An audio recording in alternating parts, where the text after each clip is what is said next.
नमस्कार दोस्तों, स्वागत है आप सभी का हमारे YouTube चैनल पर। यदि आप हमारे चैनल पर पहली बार विजिट कर रहे हैं तो चैनल को सब्सक्राइब करें और वीडियो को ज़्यादा से ज़्यादा शेयर करें। आज की इस क्लास में हम पढ़ने वाले हैं EO-RO एग्ज़ाम की दृष्टि से बहुत ही इम्पोर्टेंट इंदिरा रसोई योजना। इस योजना के बारे में EO-RO के सिलेबस में अलग से बिंदु डाल रखा है और उसी को मद्देनज़र रखते हुए इस योजना से संबंधित संपूर्ण जानकारी हम आपको बताने वाले हैं, ताकि इंदिरा रसोई योजना से यदि एक भी सवाल पेपर में दिखता है तो वो आपके गलत नहीं हो। तो चलिए शुरुआत करते हैं इस योजना के बारे में। पहले ये किस संकल्प के साथ में शुरू हुई, तो इसका संकल्प है कोई भी भूखा न सोए। इस संकल्प के साथ में शुरू हुई है ये योजना, और इस योजना में जो जो सवाल इससे संबंधित बनते जाएंगे उसके बारे में हम बात करते चलेंगे। फिर इसकी शुरुआत, पहला पॉइंट रहता है इसकी शुरुआत कब हुई, तो इसकी शुरुआत हुई थी 20 अगस्त 2020। अब 20 अगस्त को क्या खास बात है वो भी मैं आपको बता देता हूँ कि 20 अगस्त को राजीव गांधी की जयंती है। क्या है? राजीव गांधी की जयंती। तो उस अवसर पर इस योजना की शुरुआत की गई। अब दूसरी बात है, इसकी नोडल एजेंसी या नोडल विभाग जो है वो क्या है और कौन है इसका अधिकारी। तो नगरीय विकास और आवासन और स्वायत्त मंत्री वो हैं इसके स्वायत्त, जो नोडल अधिकारी हैं वो इसके मंत्री नोडल अधिकारी होंगे, और विभाग स्वायत्त शासन विभाग है। अब रसोइयों की संख्या कितनी है, इंदिरा रसोई योजना की संख्या कितनी है और ये किस क्षेत्र में खुलती है, यानी कि इनका क्षेत्र कौन सा है। तो सबसे पहले रसोइयों की संख्या है, जब ये शुरू की गई थी तब इसकी संख्या थी 358। कितनी थी? 358। लेकिन अब कब बजट घोषणा 2022-23 में कहा गया कि इनकी जो संख्या है वो बढ़ाकर कितनी कर दी जाएगी? 1000। यानी राजस्थान में 1000 इंदिरा रसोई योजना स्थापित होंगी कुल मिलाकर। अब ये योजना कहाँ पर लागू है, तो ये योजना है नगरीय निकायों में लागू है। और नगरीय निकायों में कौन कौन से शामिल है, तो 10 नगर निगम, 34 नगर परिषद और 169 नगर पालिकाएँ। तो कुल मिला के ये 213 में ही संचालित है। अब इसकी विशेषताएं क्या है, कौन कौन से बिंदु हैं जो आपको एग्ज़ाम में इस दृष्टिकोण से पूछे कि निम्न में से कौन सा बिंदु इसमें शामिल नहीं है या कौन सी विशेषता इससे संबंधित नहीं है। तो आपको सारी विशेषताएं एक बार देखनी होगी, और वो सभी इम्पोर्टेंट फैक्ट मैंने इस नोट्स में डाल रखे हैं। ये स्पेशली इसी सिलेबस को मद्देनज़र रखते हुए बनाया है। तो चलिए मैं आपको बता देता हूँ कि इसकी मुख्य विशेषताएं कौन कौन सी है जो आपको एग्ज़ाम में देखने को मिल सकती है। तो पहली है कि इसमें 8 रुपये में शुद्ध ताज़ा पौष्टिक भोजन प्रति प्लेट, यानी कि एक प्लेट का जो भी ग्राहक खाना खाना जाएगा ये इंदिरा रसोई में, उसको 8 रुपये का भुगतान करना होगा। और 8 रुपये का भुगतान करना है तो इसकी कुल लागत कितनी है, इसकी थाली की कुल लागत है वो है 8 + 17। थाली की कुल लागत है 8 + 17, कितने हुए? जो ये इसमें आपको पता रखना है कि ये 17 रुपये जो हैं ये क्या है और ये 8 रुपये क्या है। तो ये 8 रुपये हैं, ये ग्राहक जो भी खाना खाने जाएगा उसको देने पड़ेंगे, और ये 17 रुपये जो कि अनुदान है, और ये अनुदान राज्य सरकार द्वारा दिया जाता है इंदिरा रसोई योजना संचालित करने वाले को। ठीक है, लेकिन इसके बारे में आपको बता देता हूँ कि ये अनुदान पहले जब शुरुआत की गई थी तब ये अनुदान 12 रुपये दिया जाता था। लेकिन अब आप देख सकते हैं पहले अनुदान 12 रुपये प्रति थाली था, जिसे 1 जनवरी 2022 से बढ़ाकर कितना कर दिया? 17 रुपये प्रति थाली।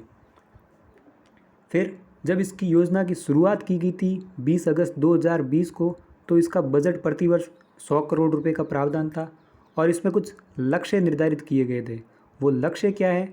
वो लक्ष्य ये हैं, पहला लक्ष्य है 1.34 लाख व्यक्ति, यानी कि 1,34,000 व्यक्ति प्रतिदिन लाभान्वित करना, और प्रति वर्ष कितने लोगों को लाभान्वित करना है तो वो है, उसकी डेटा आपको याद रखना है, वो है 4.87 करोड़, यानी कि 4,87,00,000 लोगों को प्रति वर्ष लाभान्वित करना है। अब इस थाली में आपको दिया क्या जाएगा, इस थाली में मेन्यू भी बता रखा है, तो वो भी आपसे पूछ सकते हैं कि संपूर्ण थाली का जो है कितना भार रहने वाला है, कितना जो है वेट है। तो 100 ग्राम इसमें दाल मिलेगी, 100 ग्राम सब्जी मिलेगी और 250 ग्राम चपाती मिलेगी, और उसी के साथ में आपको अचार भी मिलेगा। तो कुल मिला के इस थाली में 100, 100, 250 कितने हो गए, 450 ग्राम की ये थाली होगी, 450 ग्राम की ये थाली होने वाली है। अब इसका स्वरूप कैसा है, तो इस योजना का स्वरूप जो है विकेंद्रीकृत है, यानी जिला स्तरीय समिति को आवश्यकता अनुसार स्थान, मेन्यू और भोजन समय के चयन की स्वतंत्रता होगी। ये विकेंद्रीकृत है, और जिला स्तर की जो समिति है उसको इसका स्थान, यानी कि कहाँ पर ये लगाई जानी है, उसका मेन्यू क्या रहना है, और भोजन का समय वो भी चयन करने की स्वतंत्रता है। अब एक बात ये भी है कि इसमें जो रियल टाइम ऑनलाइन मॉनिटरिंग की सुविधा भी है, जैसे कि जो भी व्यक्ति इस पर खाना खाने जाता है तो वो SMS गेटवे से लाभार्थी को सूचना एवं फीडबैक सुविधा भी इसमें उपलब्ध है। फिर है रसोई का जो संचालन करता है वो कैसे, तो जो रसोई का मालिक है, जो भी रसोई के लिए आवेदन करता है कि मैं इंदिरा रसोई योजना संचालित करूँगा, तो उसके लिए है कि प्रत्येक रसोई संचालन हेतु एक मुश्त सरकार द्वारा 5 लाख रुपए जो कि आधारभूत ढांचे के लिए दिया जाता है, और 3 लाख रुपए प्रति वर्ष आवर्ती व्यय वे होते हैं जो लगातार, मतलब क्रमबद्ध समय, एक समय होता है, उस समय को दोहराते हुए ये किया जाता है। तो 3 लाख प्रति वर्ष आवर्ती व्यय का प्रावधान है, और एक मुश्त 5 लाख रुपए आधारभूत के लिए।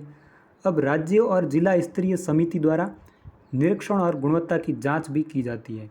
राज्य और जिला स्तर की समिति होती है और उसके द्वारा इसका निरीक्षण व गुणवत्ता जांच की जाती है।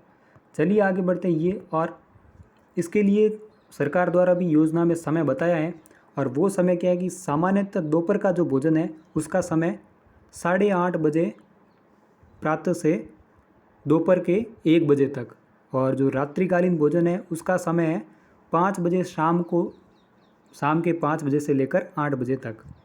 अब इसमें विशेष बातें कौन सी है जो अभी हाल ही में इससे संबंधित हैं और वो एग्ज़ाम की दृष्टि से इम्पोर्टेंट भी है, तो उसके लिए मैं आपको बता देता हूँ कि बजट घोषणा 2022-23 में रसोइयों की संख्या जो है 1000 करने की घोषणा की गई थी, और उसी को मद्देनज़र रखते हुए 2022 में सितंबर माह में 18 सितंबर 2022 को जो है 512 नई रसोइयों का उद्घाटन जोधपुर से CM अशोक गहलोत द्वारा किया गया, और इसी के साथ अब इनकी टोटल संख्या कितनी हो गई है, तो 358 पहले प्लस 512 ये हो गई 870। तो वर्तमान में राजस्थान में 870 इंदिरा रसोई संचालित हैं। अब हाल ही में CM अशोक गहलोत द्वारा एक और निर्देश भी दिए गए। वो निर्देश क्या है, तो राज्य के सभी विधायकों को रसोइयों में महीने में 1 बार खाना खाने का निर्देश भी दिया। इसमें कहा गया, अशोक गहलोत ने निर्देश दिए कि राज्य के सभी विधायक जो जिस एरिया में इंदिरा रसोई संचालित हैं वहाँ के संबंधित MLA जाकर वहाँ पर महीने में 1 बार खाना खाए।